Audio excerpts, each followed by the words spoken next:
Assalamualaikum warahmatullahi wabarakatuh. Oke, pada video kali ini saya ingin menjelaskan tentang tugas kedua mata pelajaran Project IPAS ya. Dimana tugas kedua ini sifatnya adalah kelompok, sehingga nanti dalam pengerjaannya kalian akan dibagi menjadi beberapa kelompok ya. Memang di beberapa kelas sudah saya bagi kelompoknya, tapi mungkin beberapa kelas lagi belum terbagi. Adapun ketentuan kelompoknya adalah silakan kalian bentuk kelompok, satu kelompoknya anggotanya 5 orang ya. Untuk pemilihan kelompoknya silakan kalian masuk ke grup kelas kalian masing-masing, kemudian kalian bentuk kelompok sesuai dengan teman kalian yang sudah kenal atau bebas ya. Yang penting satu kelompok itu silakan anggotanya 5 orang. Nah, setelah kalian membentuk kelompok, silakan nanti di classroom saya lampirkan lembar kerja untuk kelompoknya ya. Jadi tinggal ikuti aja step-stepnya gitu. Adapun tugas kedua ini adalah kalian nanti diminta untuk menginvestigasi suatu kasus kebakaran, kemudian membuat perencanaan tentang tindak lanjutnya ya. Oke, untuk lebih jelasnya nanti saya akan perlihatkan lembar kerja untuk kalian seperti apa. Nah, ini nanti setiap kelompok akan saya kasih file ini ya. Ini sudah tersedia di Classroom, tinggal kalian download aja. Langkah kerja ini kalian ikut baca saja setiap langkah kerjanya.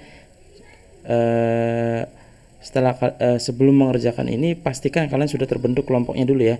Nanti kalau sudah terbentuk kelompoknya, tentukan ketuanya siapa, kemudian wakilnya siapa, dan sisanya jadi anggota.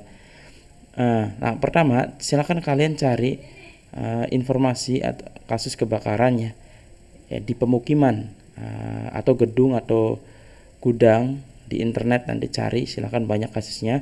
Kemudian setelah kalian ketemu dan sepakat kasusnya apa, kalian tuliskan detail informasinya ya. Apa aja yang harus kalian tuliskan. Nah, nanti tuliskannya boleh kalian tulis di kertas biasa dulu ya untuk oret-oret.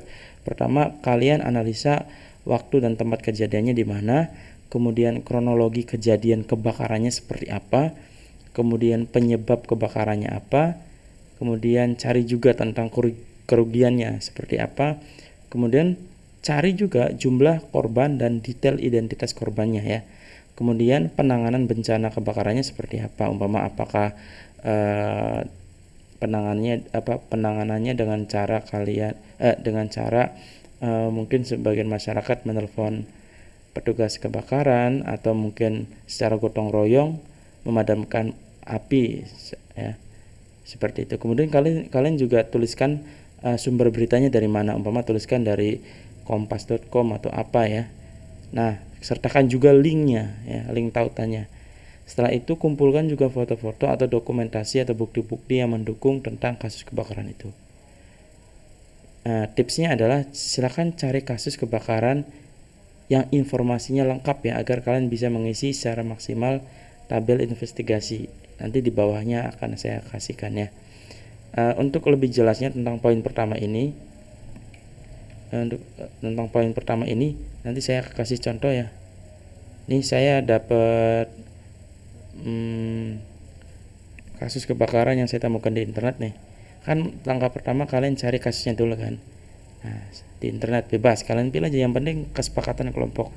Setelah itu coba identifikasi waktu, lokasi, dan kronologi kejadian. Ini contoh saya dapat kasus kebakaran rumah ya. Nah, ini kan ada rumah nih kebakar ya. Kemudian kita analisa waktu, lokasi, dan kronologinya. Untuk waktu dan lokasi untuk kasus yang saya temukan ini adalah ada di Desa Pancoh, RT 3 RW 12 ya, Girikerto, Turi, Sleman. Nah, kemudian waktunya hari Kamis malam ya, tanggal 2 bulan 3 2017. Waktunya sekitar jam 19.30 atau setengah 8 malam. Nah, kalian tuliskan waktu dan lokasinya tuh diidentifikasi. Setelah itu kalian tuliskan juga kronologi. Kronologi itu urutan kejadiannya seperti apa nih. Nih, kalau ini kebetulan saya juga udah dapat kronologinya. Pertama, kebakaran menimpa salah satu rumah di Desa Pancoh ya, RT 3 RW 12 Kirikerto, Turi, Sleman, Kamis tanggal 2 bulan Maret 2017 sekitar jam 19.30 atau setengah 8 malam. Kemudian tidak ada korban jiwa dalam peristiwa tersebut, namun ini ada perempuan namanya Ibu Rianti, 50 tahun umurnya, merupakan pemilik dari rumah, mengalami luka bakar dan telah mendapatkan perawatan medis ya. Kemudian kebakaran bermula ketika, nah ini kronologinya ya. Kebakaran bermula ketika korban mencoba melayani pembeli bensin di rumahnya. Jadi Ibu Rianti ini adalah penjual bensin eceran gitu ya. Di depan rumahnya dia menjual bensinnya. Kemudian kondisi sekitar lokasi kejadian saat itu gelap karena listrik padam. Jadi waktu itu lagi ada pemadaman lampu atau lagi mati lampu ya. Tapi tetap untuk Ibu Rianti masih tetap berjualan. Nah, kemudian bermaksud mendapat penerangan ketika melayani pembeli, korban menyalakan lilin sembari menuangkan bensin. Naas, api dari nyala lilin menyambar bensin yang berceceran. Jadi karena mati lampu, Ibu Rianti ini menggunakan lilin sebagai penerangannya ya untuk melayani pembeli. Tapi ternyata api dari lilin itu malah menyambar ceceran bensin itu ya ketika dituangkan. Nah, itu. Nah, kemudian api langsung membesar dengan cepat dan membakar seisi rumah berikut warung sampai habis. Nah, ini namanya urutan kejadian, itu namanya kronologi. Nanti kalian cari kasus kebakarannya apa ya. Setelah itu tuliskan waktu, lokasi dan urutan kejadiannya dari awal sampai terjadi kebakaran itu seperti apa. Nah, kalau sudah identifikasi waktu, lokasi dan kronologi, silakan identifikasi juga penyebab kebakaran. Dari berita tadi ya, penyebab kebakarannya itu kan adalah ini ya, api dari lilin menyambar bensin yang tercecer ya. Penyebabnya adalah api dari lilin yang menyambar bensin yang tercecer dalam keadaan terbuka. Nah, nanti kalian identifikasi penyebabnya, bahwa apakah nggak harus kasusnya sama kayak saya yang harus berbeda, karena ada konsleting arus listrik atau mungkin kejadian kebakaran di gudang yang berisi bahan yang mudah terbakar sehingga percikan kecil aja bisa menyebabkan api yang besar gitu. Jadi kalian analisa ya kasus yang sudah ditemukan itu. Nah, kemudian identifikasi kerugian akibat kebakaran. Ini berita aslinya ya, ini screenshotan kerugiannya. Setelah itu kalian analisa kerugiannya apa. Nih, kalau saya dapat kerugiannya berupa kerugian materi, yaitu berupa rumah dan warung yang terbakar sampai habis saat peristiwa terjadi. Jadi warungnya Ibu Rianti sama rumahnya tuh habis.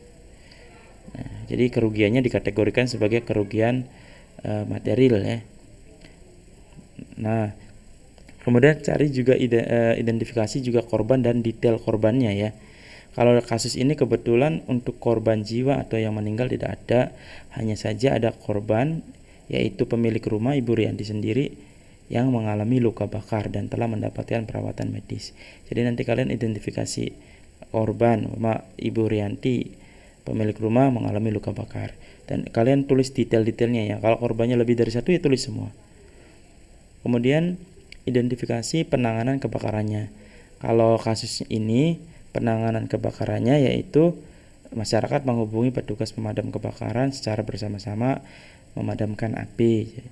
Nah, gitu ya. Jadi nanti kalian identifikasi penanganan kebakarannya. Karena bisa jadi dalam kasus kebakaran tertentu masyarakat tidak bisa ikut terlibat ya. Karena mungkin saking besarnya atau karena susah untuk dipadamkan. Atau juga mungkin dalam kasus kebakaran tertentu tidak ada penanganan sama sekali karena mungkin rumah yang terbakar ini akses jalannya sulit sehingga pemadam kebakaran tidak bisa masuk atau mungkin terlalu jauh dari tempat pemadam kebakarannya. Itu nanti kalian silakan cari ya bagaimana penanganannya. Nah, setelah identifikasi itu semua, kemudian identifikasi juga sumber beritanya, kemudian lampirkan dokumentasi atau data-data pendukung. Kayak ini ya, kalau saya itu sumber beritanya saya ambil dari internet melalui tribunjogja.com. Kemudian link tautannya ini nih ya, HTTP. Ini tinggal saya copy aja, kemudian saya pastekan di sini ya. Kemudian untuk penulisnya yaitu Susilo Wahid Nugroho ya, editornya Oda. Nanti kalian gitu cari sumbernya seperti apa dan detail sumbernya ya. Gitu. Nah, ini adalah contoh untuk poin pertama ini ya. Nih poin pertama nih. Namanya proses mengidentifikasi setelah menemukan kasus. Makanya tipsnya adalah cari kasus kebakaran yang informasinya lengkap.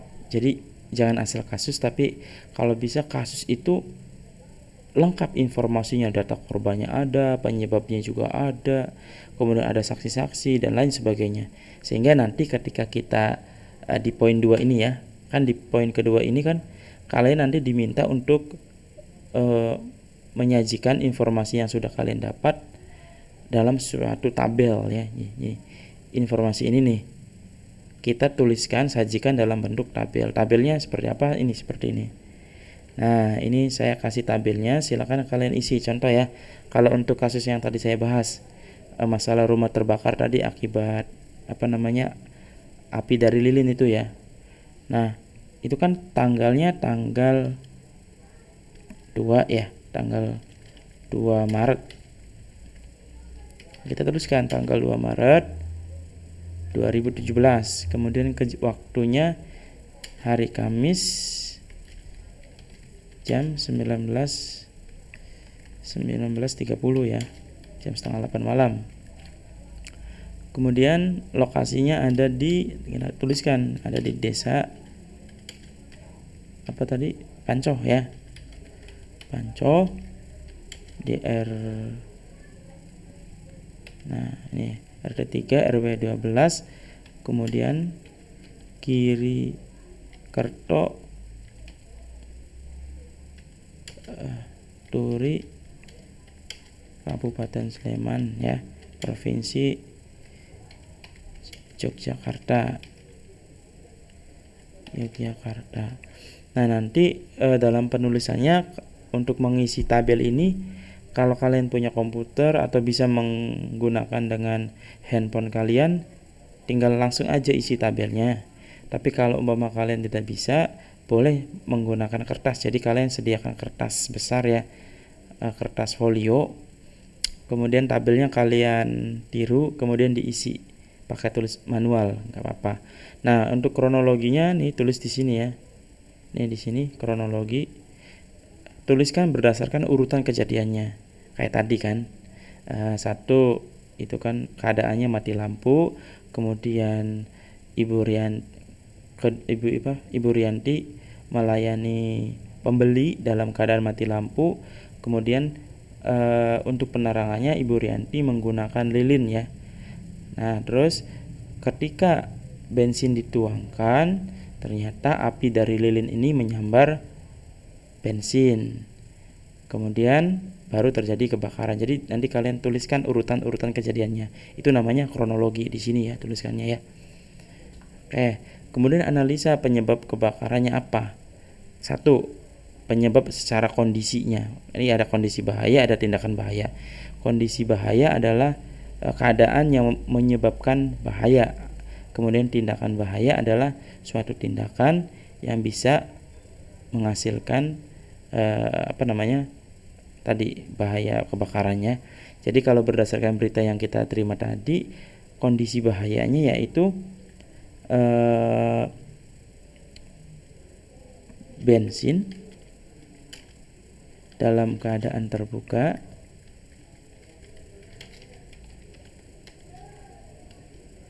berada dekat dengan sumber api. Jadi kondisi yang menyebabkan bahaya itu adalah bensin dalam keadaan terbuka berada dekat dengan sumber api.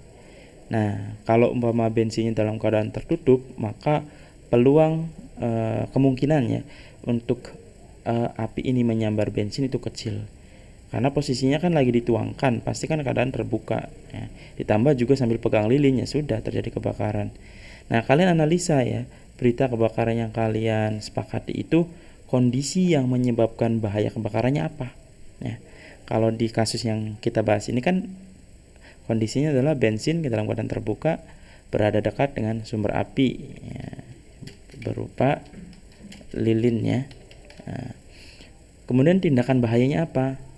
Tindakan bahayanya jelas ya. Tadi yaitu menuangkan bensin dekat dengan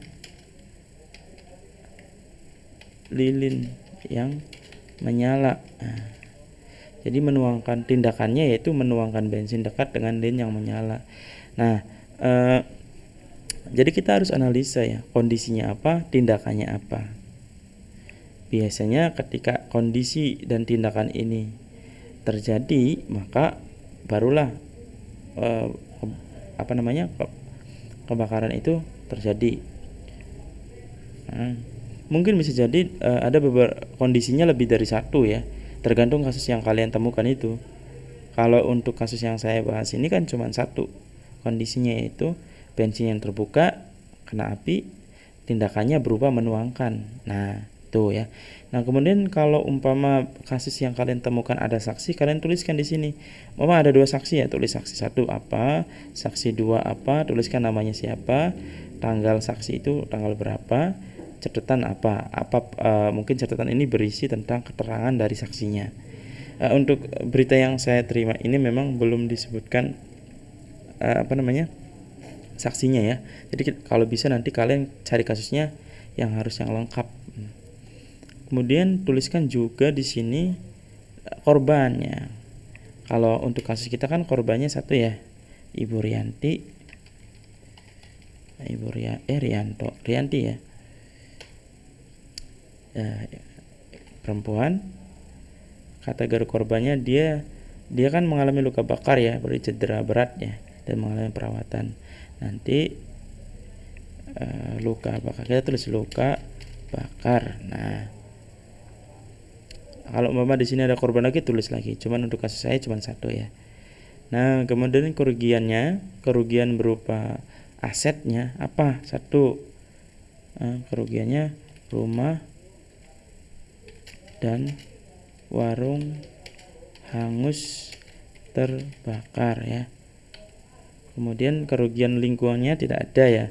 Untungnya memang untuk kasus yang saya temukan ini hanya membakar rumah dan warung dari Ibu Rianti saja. Kemudian kalau untuk lingkungan sekitarnya tidak ada. Nah, kalau memang untuk kasus kebakaran besar mungkin lingkungan berdampak ya. Umpama kalau di situ dekat tamannya juga kena gitu. Atau bisa juga umpama kebakarannya terlalu besar sehingga menghasilkan asap yang terlalu tebal dan durasi bakarnya ini lama sehingga menyebabkan kerusakan lingkungan berupa gangguan pernapasan atau apa ya, bisa aja tulis di sini kerugian berupa lingkungan ya. Kemudian detail kronologinya. Nah, ini nih. Ini kembali lagi kuncinya adalah kalau ingin bisa mengisi ini, kalian cari kasus kebakarannya yang detail ya. Kalau tadi detail kronologi 1. Jam 19.30 WIB, lokasinya di depan rumah ya, depan rumah Bu Rianti. Kejadiannya kebakaran ya. Kemudian buktinya pasti kita bisa menemukan di sini bukti-buktinya, botol bensin ya, botol bensin yang mungkin bukti yang masih kita temukan. Kalau lilin kemungkinan dia akan habis juga ya, sehingga nggak ada. Maka bukti-bukti yang bisa ditemukan pasti botol yang cenderung kuat ya, kalau dibakar dia nggak cepat meleleh. Nah, kemudian warung juga bisa jadi kita barang bukti ya. Kemudian rumah, nah saksinya ya mungkin Ibu Rianti sendiri ya, korban sekaligus saksi itu. Nah, kemudian penjelasan kejadiannya. Contoh, kita punya tadi kejadian apa nih? Api menyambar ceceran bensin ya. Dan ada kasus nih, ada kejadian kan berupa api yang menyambar ceceran bensin. Nah, kita harus buat penjelasannya. Api bisa menyambar ceceran bensin tuh kenapa? Nah, itu kategorinya IPA apa IPS tuh, gitu gampangnya ya. Tentunya ini kategorinya IPA ya. Nah, lalu penjelasannya kenapa secara IPA tuh? Nah, kita tuliskan. Bensin merupakan zat yang mudah menguap pada suhu ruangan. Artinya pada suhu biasa pun, pada suhu biasa ya yang kita rasakan, itu bensin mudah menguap pada suhu. Nah, karena mudah menguap, bensin merupakan zat yang mudah menguap pada suhu ruangan ya, dan mudah terbakar. Nah, gitu ya. Jadi penjelasannya karena bensin itu mudah menguap. Coba aja kalian kalau saat mengisi bensin di pom bensin ataupun di bensin eceran, itu kalian akan melihat dari botolnya tuh keluar uap ya. Ya, ada uap. Iya. Bahkan dengan panas biasa pun dia udah menguap, beda dengan air ya. Air itu baru menguap kalau suhunya 100 derajat. Tapi kalau bensin enggak, pada suhu biasa pun dia udah menguap. Ditambah mudah juga terbakar, sehingga ketika Ibu Rianti ini bawa lilin, kemudian sambil didekatkan ke bensin yang menguap, nah uap dari bensin ini mudah terbakar juga. Pasti ketika menjadi uap dia menyebar ke segala arah kan uapnya, termasuk mengarah ke lilin. Nah, yang ada apinya. Kemudian terjadilah kebakaran. Nah, nanti dari kasus yang kalian temukan itu penjelasannya apa nih? Silakan jelaskan secara IPA maupun IPS, tergantung jenis kasusnya gitu ya. Kemudian di sini ada enggak kebiasaan lainnya? Ada enggak kejadian-kejadian selain, apalagi ada kejadian mati lampu gitu kan. Tulis semua kejadian-kejadiannya, tuliskan penjelasan secara fisika maupun IPS-nya. Jadi nggak harus dua-duanya IPA dan IPS, nggak, tergantung jenis kejadiannya. Kalau emang kejadiannya ini lebih ke IPA ya jelaskan pakai IPA. Kalau kejadiannya lebih ke IPS ya pakai IPS gitu. Nah, kemudian di sini kalian lampirkan juga foto-foto peristiwa. Kalau umpama kalian ada di kasus yang kalian temukan ada foto-foto, ya lampirkan aja di sini ya. Nah, terus mungkin ada yang tanya, Pak, kalau saya pakai kertas folio melampirkannya gimana? Maka kalau yang kalian pakai kertas folio nulisnya, ya kalian lampirkannya kalian print dulu. Kalian print, kemudian nggak usah besar-besar, kecil-kecil aja printnya, yang penting muat. Nah, taruh di sini, kemudian kasih keterangan itu foto tentang apa. Kalau fotonya lebih dari satu ya kasih keterangan semua. Nah, kalau sudah, isi juga rencana tindak lanjut. Rencana tindak lanjut ini berdasarkan analisa kejadian, penyebab, dan dampak. Contoh kayak gini maksudnya nih. Kan tadi kasusnya kan Ibu Rianti ini menggunakan lilin gara-gara mati lampu kan. Maka tindak lanjut secara fisiknya itu apa? Artinya kalau tindak lanjut secara fisik yaitu suatu usaha pencegahan kebakaran dengan menggunakan aktivitas ya, tindakan. Nah, itu namanya tindak lanjut berdasarkan fisik ya. contoh deh, untuk kasus yang kita hadapi ini, maka tindak lanjutnya apa? Pertama, yaitu menggunakan senter ya sebagai alat penerangan.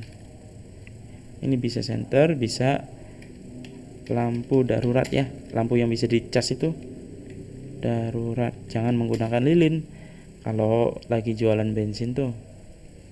Terus apalagi? Menyediakan lampu emergency. Nah, ketika mati lampu ya, ketika mati lampu silakan gunakan lampu emergency atau senter lah. Ini harus disediakan kalau yang mau jualan bensin itu ya, jangan menggunakan lilin supaya kejadian yang sama tidak terulang. Lalu apa rencana tindak lanjutnya atau penanggulangannya yang tidak non fisik? Yang non fisik itu yang tidak berupa tindakan nyata, yaitu tentunya meningkatkan kesadaran masyarakat ya, kita tuliskan, untuk tidak mendekatkan bensin atau bahan bakar lainnya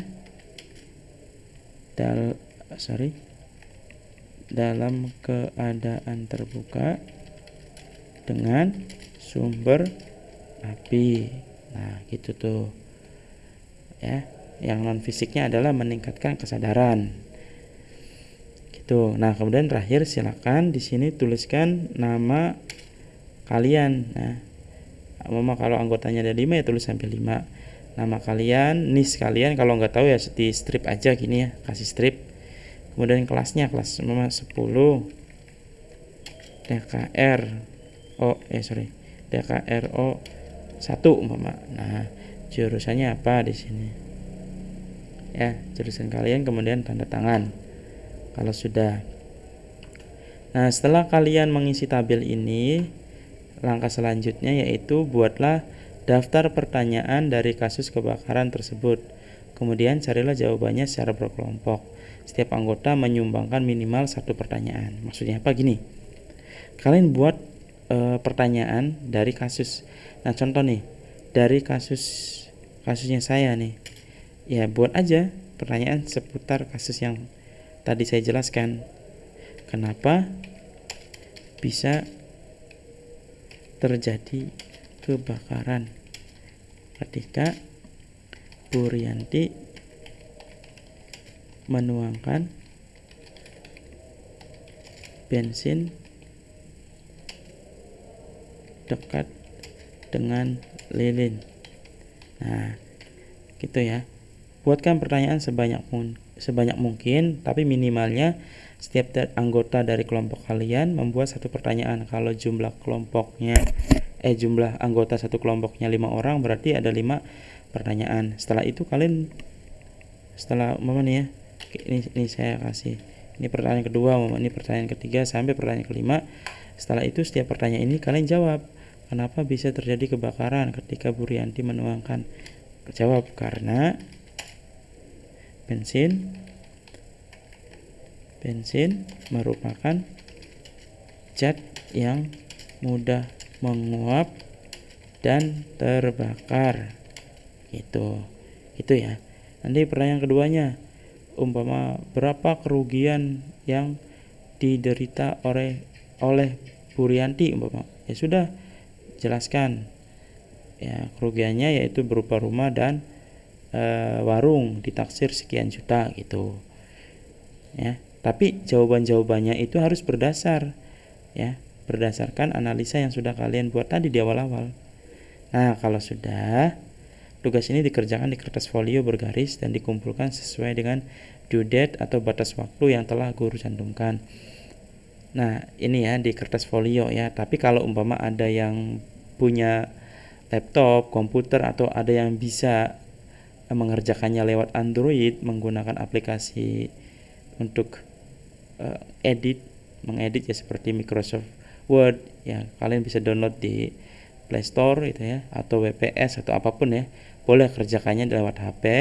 Kalian edit lewat HP, setelah selesai filenya kirimkan ke Classroom ya. Ingat nanti filenya kirimkan ke Classroom, atau kalau yang nulisnya di folio, di kertas folio, tugasnya silahkan difoto kemudian kirimkan di Classroom ya.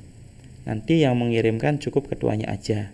Yang penting di sini yang di penyusunnya nih tuliskan semua nama anggotanya supaya dapat nilai semua. Seperti itu untuk tugas kedua mata pelajaran Project IPAS ya. Jadi ini tugas kedua ini sifatnya kelompok, penilaiannya juga kelompok ya. Apa saja yang saya nilai yaitu tentunya ketepatan waktu kalian mengumpulkan sesuai dengan due date enggak.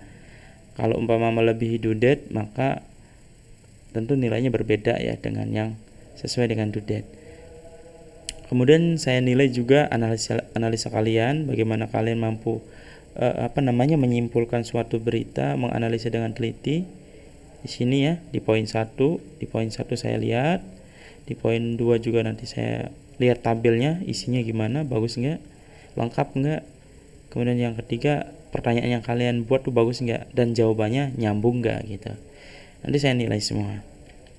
Oke, seperti itu ya untuk penjelasan tugas kedua. Nanti silakan hal-hal yang masih bingung bisa kalian tuliskan di menu forum di aplikasi Classroom ya, di menu forum, atau bisa juga kalian menuliskan pertanyaannya di grup IPAS sekolah ya yang sudah saya bentuk. Oke, semoga sukses tugasnya. Saya akhiri. Assalamualaikum warahmatullahi wabarakatuh.